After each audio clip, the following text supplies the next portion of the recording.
This next poem was written by my baby girl. So she is going to read this one to you. You ready, sweetheart? Almost.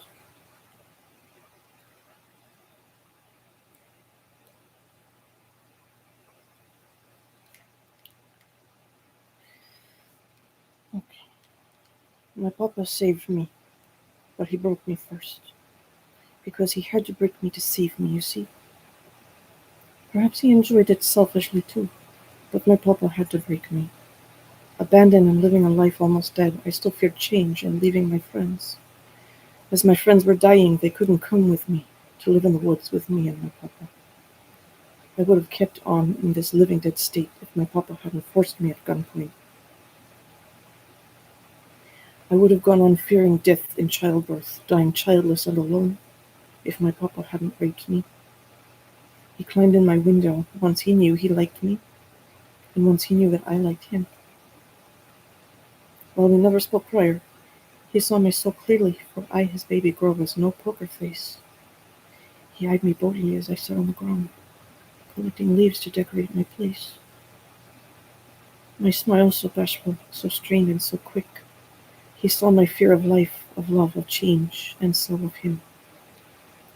He left me to my bashful self, gathering autumn leaves outside, letting me believe he'd moved on. He then snuck out of sight and scaled my building, found which window was mine.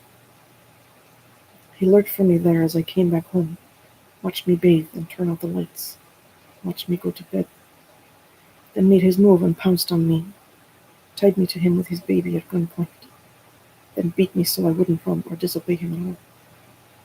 Then he broke me, wiping my own S was no longer allowed. I only let him touch me. I didn't own me, and I didn't touch me. He'd toilet me and tie my hands until I got used to it. This was abuse, I understand. There's no two ways about it.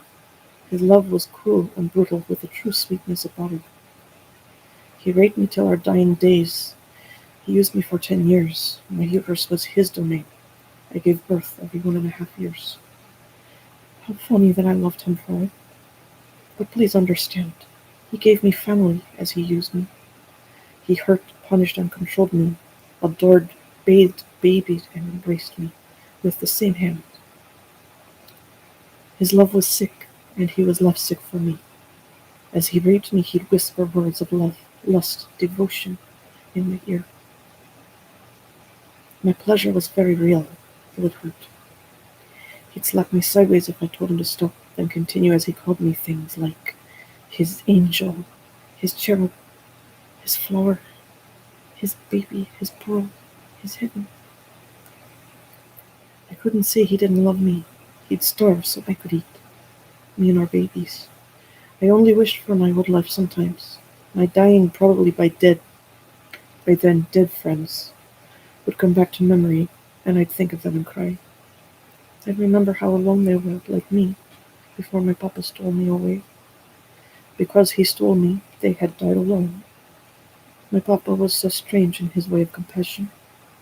He cried for things my family did to me, but not so much for my dead and dying friends. It seemed he only had enough for me and our babies. He did save me in a way. I would have died alone, shunned by my family, perhaps not much longer after tending my dying friends.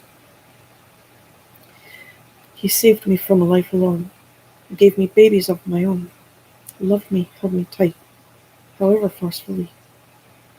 He broke me for his vice, but also saw that I was afraid of life, and so did us both the strangest favor. He was my captor and my savior. So I love my papa still, even in the next life. I am still his angel baby, and I am still his wife. I still crave the sex he forced on me in this new life as well. I'm married to someone who likes to make me too, who also saved me, forced me, embraced me. I was broken to be saved, in this life and the last. I hope to blend my future with my tati, with the past.